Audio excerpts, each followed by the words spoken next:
खित्ते की बदलती सूरत हाल, लाहौर कराची की फ़िज़ाई रूट्स को 2 रोज़ मुख्तलिफ औकात में बंद रखने का फैसला हुआ है।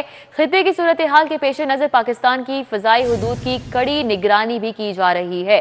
सईद अहमद सईद हमारे साथ है, मजीद आगाह करेंगे। जी सईद। जी बिल्कुल, खित्ते की बदलती सूरत हाल का ये मामला है कि लाहौर कराची इंफॉर्मेशन रीजन के मुख्तलिफ रूट्स जो हैं उनको 2 रोज में मुख्तलिफ औकात के दौरान बंद रखने का फैसला है वो किया गया है। और इस हवाले से पाकिस्तान एयरपोर्ट अथॉरिटी ने एक नया नोटम है वो जारी किया है। और नोटम के मुताबिक जो खित्ते की सूरत हाल के पेश नज़र पाकिस्तान की फ़ज़ाई हदूद की कड़ी निगरानी है वो की जा रही है। और पाक फ़ज़ाइया जो है वो लाहौर और कराची इंफॉर्मेशन में जंगी की बस्ती है वो कर रही है, जिसकी वजह से लाहौर और कराची इंफॉर्मेशन रीजन के मुख्तलिफ सेक्टर जिनमें 14 और 15 जनवरी को बंद रखने का फैसला है वो किया गया है। और कमर्शियल प्रवासन को इस दौरान एहतियाती तदबीरें हैं हदायत है वो जारी कर दी गई है। जबकि ये भी कहा गया है कि एयरलाइंस के कप्तान जो है वो मुतबादल रूट्स के जरिए प्यारों को है वो उड़ाएं, जबकि लाहौर और कराची की प्राइवेट इंफॉर्मेशन रीजन के जो मुख्तलिफ सेक्टर में शाम 7 बजे से रात 10 बजे के तक सफाई मशकें हैं वो होंगी। और कमर्शियल प्रवासों को इस दौरान एहतियाती भी इख्तियार करने की हिदायत है वो पाकिस्तान एयरपोर्ट अथॉरिटी ने मुहैया नोटम जारी कर दी है। जी ठीक है, बहुत शुक्रिया। सईद हमारे साथ थे, आगाह कर रहे थे। गंदम की फी मन कीमत में 100 से 150 रुपए का इजाफा हो गया। लाहौर में गंदम 5000 रुपए फी मन तक फरोख्त हो रही है। बागबानपुरा समेत शहर के दीगर इलाकों में गंदम की किल्लत और चक्कियों पर आटा 140 से 170 रुपए किलो में फरोख्त होने लगा है। गंदम की फी मन कीमत में 100 से 150 रुपए का इजाफा हो चुका है। मजीद अपडेट कर रहे हैं शहजाद खान अब्दाली। जी शहजाद। बिल्कुल, शहर लाहौर की इजनास की मंडियों में गंदम की कीमतों में इजाफा देखा जा रहा है। बताया जा रहा है कि 100 रुपये से लेके 150 रुपये फी मन गंदम की कीमत में इजाफा देखा गया है, जिसके बाद लाहौर शहर में जो गंदम की कीमत है वो तकरीबन 5000 रुपये तक जा पहुंची है। और बागबानपुरा मंडी के अंदर भी इसकी यही कीमत जो है वो देखी जा रही है। और इसी वजह से जो चक्की आटा है उसकी कीमत में इजाफा हो रहा है, क्योंकि चक्की आटे वाले इजनास की मंडियों से गंदम खरीदते हैं। और इस हवाले से आटा चक्की मालकान का ये कहना है कि लाहौर शहर के अंदर जो गंदम है वो बहुत मुश्किल से मिल रही है, या तो नहीं मिल रही या बहुत मुश्किल से मिलती है। इस वक्त चक्की आटे की कीमत की हम बात करें तो चक्की आटे की जो कीमत है वो 140 रुपये से 170 रुपये के दरमियान जो है वो देखी जा रही है। और इस हवाले से चक्की आटा मालकान जो है वो तशवीश का इजहार कर रहे हैं। वो कह रहे हैं कि पंजाब हुकूमत गंदम की कीमतों को बढ़ने से रोके ताकि जो चक्की आटा है वो सस्ता सार्फिन को मुहैया किया जा सके। जी ठीक है, बहुत शुक्रिया शहजाद। अभी आगे बढ़े, आपको बताएं टीपा का दाता दरबार के सामने ट्रैफिक रिमॉडलिंग का मंसूबे में 3 रोइया अंडरपास शामिल करने का मेगा प्रोजेक्ट है। और टीपा ने 1 अरब से ज्यादा लागत पर मुश्तमिल अंडरपास का टेंडर भी जारी कर दिया है। मंसूबे के लिए टेंडर बिड जमा कराने की तारीख 28 जनवरी तक मुकर्रर की गई है। दुर्र नायाब हमारे साथ हैं, मजीद अपडेट करेंगे। जी दुर्र नायाब। जी बिल्कुल, ये अंडरपास जो है वो दाता दरबार रिमॉडलिंग प्रोजेक्ट की बुनियादी जो डिज़ाइन है उसमें शामिल नहीं था, लेकिन बाद में हुकूमत पंजाब पेपर हाउसिंग की जानिब से इस चीज़ को ज़रूरत महसूस की गई कि जो ट्रैफिक आज़ादी चौक से आ रही है वो कचहरी चौक की तरफ जब जाएगी तो एक मेस क्रिएट होगा, क्योंकि उसको डायरेक्ट एक्सेस नहीं मिलेगी। उनको भाटी चौक की तरफ से टर्न करके थोड़ा घुमा के ट्रैफिक को लाना पड़ेगा। इसमें अब ये फैसला किया गया था कि इस अंडरपास को डिज़ाइन कराया जाए। अब इसकी इंक्लूजन का फैसला हो चुका है और इसको शामिल कर लिया गया है। इस पर जो लागत है वो 1 अरब से ज़ायद आएगी। इसका टेंडर का इजरा चीफ इंजीनियर टीपा की जानिब से किया गया है। तमाम फर्में जो ख्वाहिशमंद हैं, क्वालिफाई करती हैं, वो 28 जनवरी तक अपनी बिड्स जमा कराएंगी और उसी दिन इनकी बिड्स को खोला जाएगा, जिसके बाद टेक्निकल फाइनेंशियल अप्रूवल होगी। उसके बाद तमाम ट्रैफिक जो आज़ादी चौक से आ रही है और वो सीधा लोअर माल कचहरी चौक की तरफ जाएगी, उनको 3 लेन पूरी फुल हाइट के एक्सेस के साथ अंडरपास मुयस्सर आएगा। और इसकी डेडलाइन जो है वो 4 माह की तकमील रखी गई है कि 4 माह में इसको असर मुकम्मल करना होगा। जी ठीक है, बहुत शुक्रिया। हमारे साथ दुर्र नायाब थे, अपडेट कर रहे थे। पंजाब हुकूमत का स्टेट लैंड से रेवेन्यू बढ़ाने के लिए बड़ा फैसला। सुबह भर में गैर इस्तेमाल शुदा सरकारी अराजी की नीलामी की जाएगी। सरकारी जमीन 10 से 20 साल के लिए तवीलुल मुद्दती लीज पर दी जाएगी। जराए का ये बताना है। अली रामे इस हवाले से डिटेल्स बताएंगे। जी अली रामे, आगाह कीजिएगा। जी बिल्कुल, बोर्ड ऑफ रेवेन्यू पंजाब की तरफ से अब जितने भी स्टेट लैंड है पंजाब के अंदर उनसे रेवेन्यू हासिल करने के लिए उनको लीज पर दिया जाएगा। और इसके लिए पॉलिसी तैयार कर ली गई है और पॉलिसी हुकूमत के साथ भी शेयर कर दी गई। अब इसमें 10 से 20 साल तक ये स्टेट लैंड जो है वो सरकारी अराजी वो लीज़ पर दी जाएगी और इसके लिए बाकायदा एक नीलामी यानी कि ऑक्शन जो है वो भी होगी। और ऑक्शन में ज़्यादातर उनको तरजीह दी जाएगी जो कि प्रोडक्टिव सेक्टर के अंदर अगर इस सरकारी अराज़ी को हासिल करना चाहते हैं। अब प्रोडक्टिव सेक्टर्स क्या है, उसमें ज़रूरी शोबा है, इंडस्ट्री का शोबा है, लाइफ स्टॉक का शोबा है और सियाहत का शोबा। इन 4 शोबों में ज़्यादा तरजीह दी जाएगी। हुकूमत तरजीह देगी कि ज़्यादा इन सेक्टर्स के अंदर इस स्टेट लैंड को नीलाम जो है वो किया जाए और 10 से 20 साल का दौरानिया होगा और इस दौरानिए के दौरान हुकूमत ये जो रेवेन्यू हासिल करेगी वो कौमी ख़जाने में जमा करवाया जाएगा। तो पंजाब के अंदर हज़ारों एकड़ रकबा ऐसा है जो कि स्टेट लैंड है लेकिन उसको इस्तेमाल में नहीं लाया जा रहा। तो इस ज़मीन को इस्तेमाल में लाने और वहाँ से रेवेन्यू हासिल करने के लिए ये पॉलिसी जो है वो बनाएगी और इसके लिए मुकम्मल सिफारिशात जो है वो तैयार कर ली गई हैं और अब हुकूमत इसकी मंजूरी देगी जिसके बाद इसकी बाकायदा ऑक्शन जो है वो रवा साल में ही शुरू बहुत कर दी शुक्रिया अली रामे। लेस्को का सारिफीन से वाजिबात की वसूली का निज़ाम वन लिंक पर मुंतकिल करने का फैसला। कंपनी ने वन लिंक की मदद से फंड्स मॉनिटरिंग के लिए मुख्तलिफ तजावीज़ पर काम शुरू कर दिया है। किन तजावीज़ पर काम शुरू किया गया है जानेंगे शाहिद सिप्रा से। जी आगाह कीजिएगा।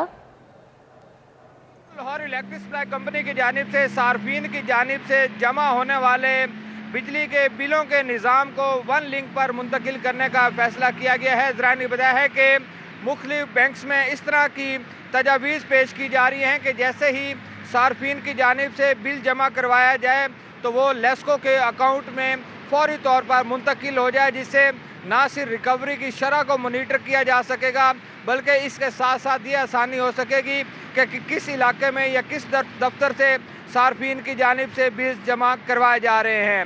ये वादे कर दूं कि इस वक्त जो निज़ाम चल रहा है उसके मुताबिक सार्फिन की जानिब से जो बिल मुख्तलिफ बैंक्स में जमा करवाए जाते हैं तो वो तकरीबन 6 से 7 घंटे के बाद लेस्को के अकाउंट्स में मुंतकिल होते हैं और उसके बाद उसकी वेरिफिकेशन भी की जाती है।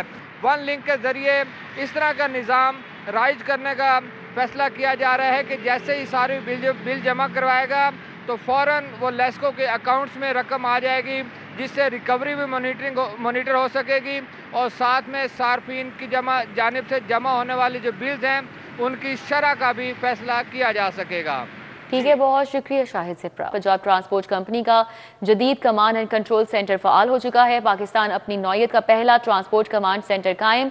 इलेक्ट्रिक बसों की लाइव लोकेशन और कैमरा मॉनिटरिंग की जाएगी। इस हवाले से मजीद बताएंगे ताहिर खान। जी आगाह कीजिएगा। पंजाब ट्रांसपोर्ट कंपनी की जानिब से अब बाकायदा तौर पर कमांड एंड कंट्रोल सेंटर जो है वो फाल कर दिया गया है। ये command and control centre Punjab transport company के हेड ऑफिस हमदर्द चौक पे कायम किया गया है और इसके अंदर स्टेट ऑफ द आर्ट जो SMDs हैं और जो दीगर इसमें इक्विपमेंट है वो इसमें नस्ब किया गया है और इसके ज़रिए जो सूबे के 19 अजला के अंदर जो पंजाब ट्रांसपोर्ट कंपनी के ज़ेरे निगरानी जो इलेक्ट्रिक बसेस रवा दवा हैं, सैकड़ों इलेक्ट्रिक बसेस हैं, इनकी जो निगरानी है ये अब मुमकिन हो सकेगी। इस कमांड एंड कंट्रोल सेंटर में न सिर्फ इलेक्ट्रिक बसों की निगरानी बल्कि इसके साथ साथ इनकी जो लाइव लोकेशन होगी उनकी लाइव मॉनिटरिंग की जाएगी। इसके साथ साथ इसकी जो इनके अंदर जो CCTV कैमरा सब है मुख्तलिफ बसेस के अंदर, उसके ज़रिए मुसाफरों की और जो वहाँ पर ड्राइवर होगा उसकी हरकत और सकनात पर भी नज़र रखी जाएगी और इवन ड्राइवर कानून की किस हद तक पासदारी कर रहा है, ट्रैफिक कवानीन की और बस की स्पीड क्या है और ड्राइवर ने सीट बेल्ट पहनी है या नहीं पहनी, इस समेत कितने मुसाफिर इसमें सफ़र कर रहे हैं और इसमें मुफ्त सर्विसेज किस किस को दी जा रही है, उन तमाम का जो डाटा है, उन तमाम का जो रिकॉर्ड है वो अब इस कमांड एंड कंट्रोल सेंटर के जरिए उस पर नजर रखी जाएगी। अभी आगे बढ़े, आपको बताएं कि ATC में 9 मई जलाओ घेराव के मुकदमा शाह महमूद कुरैशी की 2 मुकदमात में बाद अज़ गिरफ्तारी जमानत पर समात। अहवाल जानेंगे जमालुद्दीन जमाली से। जी बताइएगा।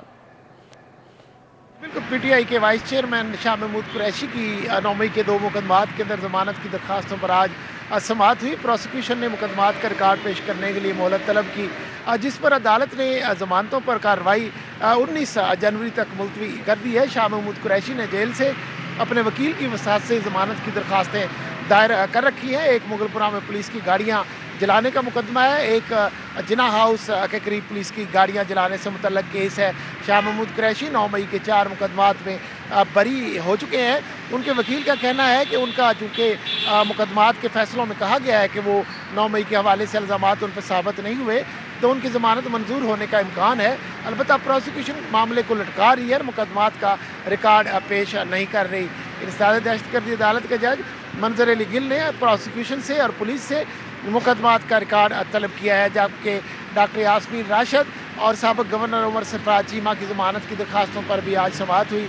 डॉक्टर यास्मीन राशिद की 2 ज़मानत की दरखास्तें हैं, एक अस्करी टावर हमला केस के अंदर है, एक जिना हाउस के करीब पुलिस की गाड़ियाँ जलाने का मुकदमा है, जबकि उमर सरफराज चीमा ने जिना हाउस हमला केस और अस्करी टावर हमला केस समेत 3 मुकदमात में ज़मानत की दरखास्तें दायर कर रखी हैं। इनमें भी रिकॉर्ड पेश नहीं किया गया और अदालत ने कार्रवाई मुलतवी कर दी है। जी ठीक है, बहुत शुक्रिया जमालुद्दीन जमाली। अभी आपको बताएं, गढ़ी शाहू मिस्टी शाह रोड गुज़िश्ता 3 साल से खस्ता हाली का शिकार है। सड़क की खस्ता हाली के बायस गाड़ियों की आमदोरफ्त मुतासिर है। फरीहा बतूल हमारे साथ हैं। इलाका मकीनों को किन मसाइल का सामना है, बताएंगी जी फरीहा। बिल्कुल, इस वक्त मैं गढ़ी शाहू के इलाके मिस्त्री शाह रोड पे मौजूद हूँ। यहाँ की जो मेन सड़क है वो गुज़श्ता तकरीबन 3 साल से जो है वो खस्ता हाली का शिकार है। सड़क के हवाले से बात करें तो सड़क पर गहरे गहरे गड्ढे मौजूद है, जिससे ना सिर्फ पैदल चलने वाले बल्कि मोटरसाइकिल सवार हो, चिंची सवार हो या गाड़ी सवार, सबको जो है वो खासी मुश्किलात का सामना करना पड़ रहा है। यहाँ के रिहायशियों का कहना है, यहाँ के कारोबारी अफराद का कहना है कि 3 साल से हम शदीद अजियत में अपनी ज़िंदगी गुजार रहे हैं। सड़क पर गहरे गहरे गड्ढे मौजूद है, जिससे इलाके में गर्दो गुबार भी उड़ा है। कोई पैदल चलने वाला यहाँ से सकून से नहीं गुजर सकता। मोटरसाइकिल या गाड़ियां गुजरती हैं तो उनके टायर पंक्चर हो जाते हैं और साथ ही रेलवे स्टेशन है, मुसाफिरों का भी जो है यहाँ से गुजरना होता है। ट्रैफिक की रवानी जो है वो शदीद मुतासिर हो रही है। इनका कहना है कि मुतअद्दिद बार हमने शिकायत भी की लेकिन कोई सुनने वाला नहीं है। यहाँ के कारोबारी अफराद का कहना है कि सड़क के टूट फूट के बायस कोई गाहक इस तरफ नहीं आता, दुकानों के किराए पूरे नहीं होते, जिसके बायस कारोबार भी जो है वो मुकम्मल तौर पर जो है तबाह होकर रह गया। मजीद अगर उनका कहना है कि यहाँ पे अगर बारिश हो जाती है तो ये जो सड़क पर मौजूद गड्ढे हैं इनमें भी जो है वो पानी जमा हो जाता है, जिससे मजीद जो है वो सड़क की हालत खराब हो जाती है। ठीक है, बहुत शुक्रिया फरीहा। पंजाब एजुकेशन फाउंडेशन के स्कूलों में डिजिटल कैमरे लगाने का फैसला। पंजाब एजुकेशन फाउंडेशन PITB के ताउन से कैमरे लगाएगा। पंजाब एजुकेशन फाउंडेशन के स्कूलों में फेक इनरोलमेंट की शिकायत थी। इनरोलमेंट की मॉनिटरिंग डिजिटल कैमरों की मदद से की जाएगी।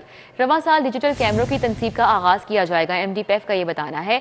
और ये भी कहा जा रहा है कि डिजिटल कैमरों की मदद से फेस रिकग्नाइजेशन की जाएगी, चेहरों की शिनाख्त के जरिए हाजिरी होगी, PEF हुकाम की जानिब से बताया जा रहा है। तो आपको बताएं कि पंजाब एजुकेशन फाउंडेशन के स्कूलों में फेक इनरोलमेंट की शिकायत थी और पंजाब एजुकेशन फाउंडेशन PITB के ताउन से कैमरे लगाए गए हैं। पंजाब भर में चौथी जमात के बच्चों की लार्ज स्केल असेसमेंट की जाएगी। पेक्टा ने चौथी जमात के लार्ज स्केल असेसमेंट इम्तिहानात के लिए सवालिया पेपर्स तैयार कर लिए। मजीद तफसीलात जानेंगे जुनेद रियाज से। जी जुनेद। और समेत पंजाब भर के सरकारी स्कूलों में लार्ज स्केल असेसमेंट के हवाले से चौथी जमात के इम्तिहानात की तैयारियां मुकम्मल कर ली गई और इसमें लाहौर समेत पंजाब भर के हज़ारों बच्चे जो हैं उनकी लार्ज स्केल असेसमेंट की जाएगी, जिसमें असातिज़ा को पहले जो है वो तरबियत फराहम की जाएगी। और इस हवाले से पेक्टा हेडक्वार्टर में 14 और 15 जनवरी को जो है वो ट्रेनिंग का अहतमाम किया जाएगा और असातिज़ा को वो सवालिया पेपर जो कि लार्ज स्केल असेसमेंट के लिए तैयार किए गए हैं वो दिखाए जाएंगे। और माहिर तालीम असातिज़ा जो कि शेखुपुरा, लोधरा और लाहौर के हैं उनको यहाँ पर मदऊ किया गया है, जो उनको तरबियती वर्कशॉप फ्राहम की जाएगी, जिसके बाद यही असातिज़ा जो हैं मुख्तलिफ अजला में जाके जो है वो बच्चों का पेपर कंडक्ट करेंगे ताकि लार्ज स्केल असेसमेंट को कामयाब बनाया जा सके। और इस हवाले से असातिज़ा को पहले मरहले में तरबियत फ्राहम की जाएगी और पंजाब भर में इसको कामयाब बनाया जाएगा और इसकी बुनियाद के ऊपर खराब नताइज अगर कोई असातिज़ा के होंगे तो उनके खिलाफ जो है वो ठीक है, बहुत शुक्रिया जुनेद।